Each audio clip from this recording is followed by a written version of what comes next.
لوگ قبر کو بھی معاف نہیں دیتے ہیں۔ جسٹس کی موت کے بعد ان کی اہل خانہ بہت پریشان رہتے تھے۔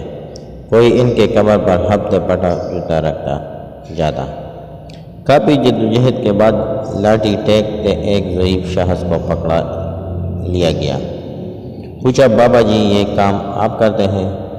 بابا جی نے کہا، جسٹس کی وجہ سے میرے خاندان کے ساتھ ظلم ہوا، میرا گھر بار سب لٹ گیا، میرے جوان بیٹے کو موت کی نیند سلا دیا گیا، جسٹس نے مجھے برباد کر دیا۔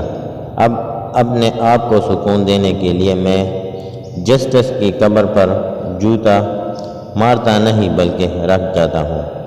میرا ایمان ہے کہ میرا رکھا ہوا جوتا اسے فرشتے مارتے ہوں گے۔ میرا دل کرتا ہے اس اقتباس کا بڑے سائز کا پوسٹر ہر عدالت میں، ہر جج کی کرسی اور ہر سرکاری دفتر کے سب سے بڑے افسر کی کرسی کے سامنے والی دیوار پر آویزاں ہوں۔